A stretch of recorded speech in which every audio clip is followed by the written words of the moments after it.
Inside a hangar in Ulyanovsk, machinery that fell silent in 2004 is moving again. The Antonov An-124 Ruslan, the world's largest serial production cargo aircraft, is being pulled back from the edge of extinction. A 120-ton payload capability, a 73-meter wingspan, a cargo bay capable of swallowing equipment no Boeing or Airbus jet can physically accept. After more than 2 decades of silence, Russia has decided to bring the giant back. Here is what almost nobody saw coming. Global logistics runs on predictable rhythms. Standardized containers, smooth runways, tight schedules. There is, however, a specific category of cargo that breaks every standard system in commercial aviation: the impossible cargo.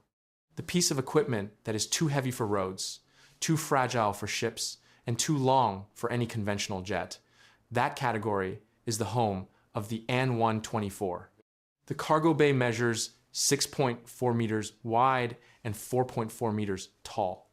Those numbers are not specifications on a brochure. They are the difference between a 100-meter wind turbine blade reaching its destination or never moving at all. They are the difference between a hospital generator arriving at a disaster zone or a humanitarian project failing entirely. The aircraft demonstrated the capability during the 2010 Haiti earthquake. Antonov An-124s delivered hospital generators so large they functioned as small portable buildings. No competing aircraft in the Western fleet could physically accept that cargo. Siemens has used the An-124 to move SGT-58000H gas turbines into cities where power is being added at industrial scale. NATO has used the aircraft to move Leopard 2 main battle tanks across continents during deployment cycles. The Ruslan exists for the freight that the rest of the system cannot handle. The aircraft also operates from terrain that disqualifies most Western widebodies. The Boeing 747F requires long, paved, well-maintained runways. The An-124 features a kneeling landing gear system that lowers the fuselage to the ground for direct vehicle drive unloading. The aircraft can land its 150-ton frame on rough, unprepared strips that would damage the engines of a Boeing 747 or C-17 within a single landing cycle. That capability gap is precisely why the aircraft almost disappeared. The Ruslan was not built by a single company. It was built by an entire continent spanning industrial system. The design originated at the Antonov Bureau in Kyiv. Final assembly took place at the Aviastar plant in Ulyanovsk. The D-18T engines were produced at Motor Sich in Zaporizhia. In 1988, those 3 sites were connected by a single domestic supply chain. After 1991, they sat across 3 separate countries with 3 separate political trajectories. The collapse was not immediate. Russia and Ukraine continue cooperating on remaining production. The last newly built An-124 was delivered in 2004. After that, momentum stopped. In 2014, Motor Sich halted engine cooperation with Russian operators as relations deteriorated. By 2022, Western sanctions grounded the Volga-Dnieper fleet, which had been operating the largest commercial An-124 service in the world. By 2020, the average operational An-124 was 28 years old. Maintenance intervals had been stretched to the absolute limit of safety certification. Operators were forced into a practice known as cannibalization. Engineers stripped components from grounded aircraft to keep 1 or 2 remaining airframes in active service. The original Ukrainian-built D-18T engines could no longer be sourced or fully overhauled. The aircraft was being slowly disassembled to remain alive. The Western aviation industry could not fill the gap. The Boeing C-17 Globemaster carries up to 77 tons. Its cargo bay, however, is nearly 2 meters shorter and over 1 meter narrower than the Ruslans. In the world of outsized cargo, those measurements are project-defining. The Boeing 747-8F can carry more total weight than the An-124 in certain configurations, but the Boeing 747 is a rigid airframe. It has no drive on-ramp. A 60-ton generator cannot be rolled into a Boeing 747-8F through the nose or the belly. The economics of replacement explain why no one built a successor.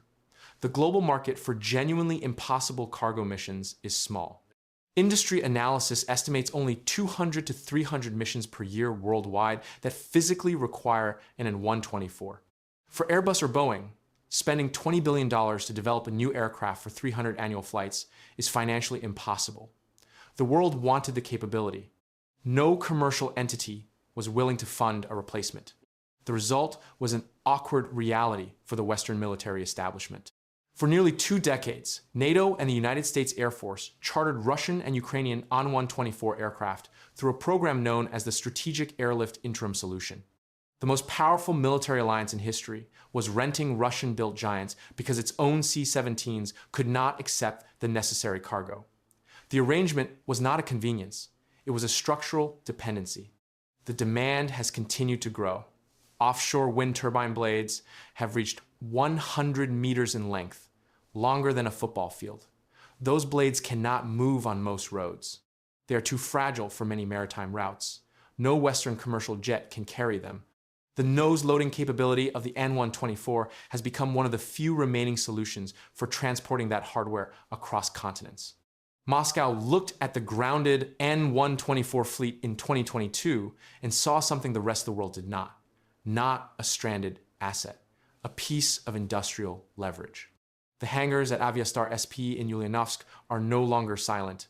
The massive assembly jigs are operating again. This is not a triumphant production restart in the traditional sense. It is a focused recovery mission driven by strategic necessity. The Russian strategy operates in 2 phases. The first phase is a restoration program. In 2023, official Russian defense orders confirmed a major effort to return 6 to 8 stored in 124 airframes to operational status. These are not new aircraft. They are sleeping giants being stripped to the structural skeleton and rebuilt with modern Russian avionics, new wiring systems, and updated cockpit instrumentation. The program is buying operational time, while the underlying technology gap is addressed. The second phase depends on a single industrial program.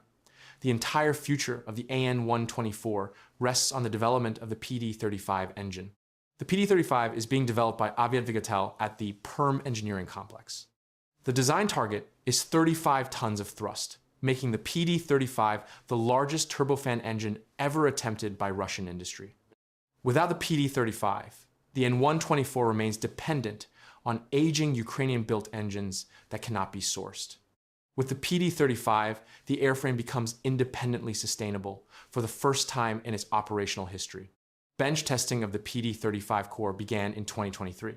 Industrial history indicates that developing a turbofan of this scale typically requires a decade or more from first bench test to certification. The PD-35 is a long-duration engineering bet rather than an immediate solution.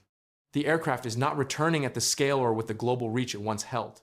It is operating in a smaller, regional, increasingly defined market segment. Every flight, every landing, every cycle of the aging D-18T engines is extending the operational life of the existing fleet while the PD-35 development program continues. The greatest threat to the Ruslan's full revival is not engineering capability. It is the timeline.